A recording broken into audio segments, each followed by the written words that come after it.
एकाच पद्धतीची पनीरची भाजी खाऊन कंटाळा आला असेल ना, तर ही हिरव्या वाटणातलं पनीर एकदा नक्कीच ट्राय करून बघा. अगदी चमचमीत लागते आणि याची चव देखील थोडी वेगळी लागते. तर आपण नेहमी तेच पनीर बटर मसाला किंवा मटर पनीर असंच बनवतो. त्यापेक्षा एकदा ही रेसिपी नक्कीच ट्राय करून बघा. चला तर मग रेसिपीला सुरुवात करूया. त्यासाठी कढईमध्ये 1 चमचा तेल टाकून घेतलं. याच्यामध्ये लसूण टाकून घ्यायचं, हिरव्या मिरच्या टाकून घ्यायच्या. मिरच्यांची क्वांटिटी आहे ना तुमच्या हिशोबाने कमी जास्त करू शकता. सोबतच थोडेसे काजू टाकून घेतले, 1 इंच आल्याचा तुकडा या कट करून टाकून घेतला. सोबतच 2 मोठ्या साईजचे कांदे घेतले आहेत, ते सुद्धा असे स्लाइसेसमध्ये कट करून घेतले. आता हे आपल्याला चांगलं असं परतून घ्यायचं आहे, तर कलर चेंज होईपर्यंत आपण याला चांगलं परतून घेऊया. तर हे सोबत ना तुम्ही एकाच सोबत हे सगळं भाजू शकता. तर इथे बघा, आता याचा कलर देखील चेंज झालेला आहे. आता आपण एका प्लेटमध्ये ना हे सगळं काढून घेऊ. तर आता आपल्याला याचं वाटण तयार करून घ्यायचं आहे. तर हा सगळा मसाला एका प्लेटमध्ये काढून घेतला आहे. आता हा एका मिक्सरच्या भांड्यामध्ये टाकून घ्यायचा आहे. यासोबतच याच्यामध्ये कोथिंबीर टाकून घेऊया. तर मी इथे कोथिंबीर थोडी जास्तच घेतलेली आहे आणि आता याचं आपल्याला वाटण तयार करून घ्यायचं आहे. तर इथे बघू शकता हे आपलं हिरवं वाटण तयार झालेलं आहे. आता एका वाटीमध्ये ना दही घेतलेलं आहे. दह्यामध्ये काही मसाले टाकून घेऊ.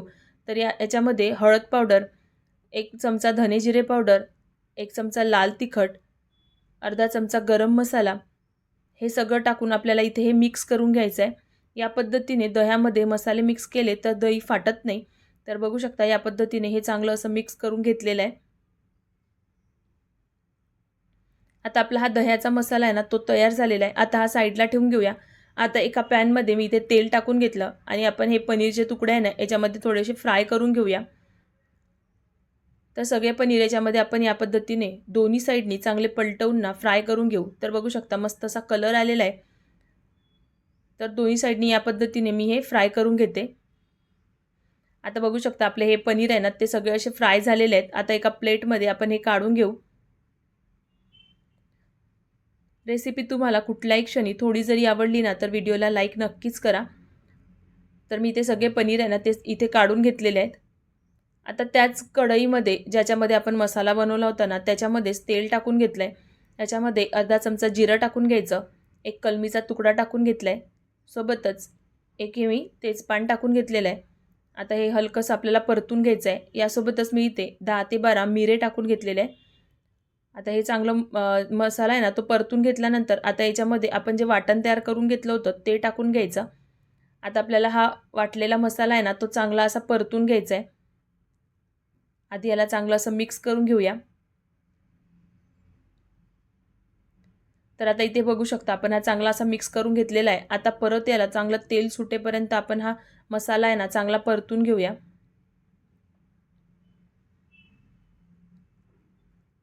तर आता इथे बघू शकता मसाल्याला साईडनी तेल सुटायला लागलेलं आहे आणि हे बघू शकता आता आपला हा मसाला थोडा ड्राय देखील झालेला आहे.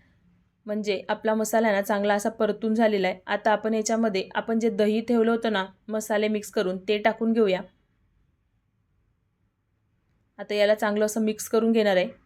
याच्यामध्ये चवीपुरतं मीठ आपण आधी टाकलं नव्हतं म्हणून आता मीठ टाकून घ्यायचं. परत एकदा मिक्स करून घेऊया. आता आपल्याला हे दही आहे ना ते चांगलं शिजवून घ्यायचं आहे. तर आता आपण याला झाकून शिजवून घेऊ. म्हणजे दह्याला चांगलं तेल देखील सुटेल आणि दही चांगलं शिजलं जाईल. तर आता आपण याला झाकून 5 मिनिटं अगदी मंद आचेवर शिजवून घेणार आहे. तर इथे 5 मिनिटं झालेली आहेत. आता आपला मसाला बघून घेऊ. तर तुम्ही इथे बघू शकता मसाल्याला मस्त असं तेल सुटलेलं आहे. तर जे आपण दही टाकतो ना त्याच्यामुळे दह्याला ना तेल सुटतं. तर इथे आपण एकदा याला मिक्स करून घेऊया. आता याच्यामध्ये कसुरी मेथी टाकून घ्यायची आहे. तर मी इथे थोडीशी कसुरी मेथी आहे ना थोडी गरम करून त्याचं थोडंसं पावडर करून टाकून घेते.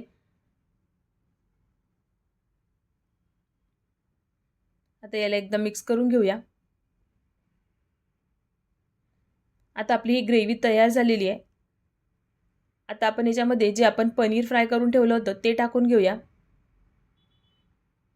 आणि परत त्याला एकदा मिक्स करून घेऊया. तर आता मी इथे जास्त ग्रेव्ही बनवत नाही आहे. जर तुम्हाला इथे जास्त ग्रेव्ही पाहिजे असेल ना तर थोडंसं तुम्ही याच्यामध्ये पाणी ॲड करू शकता.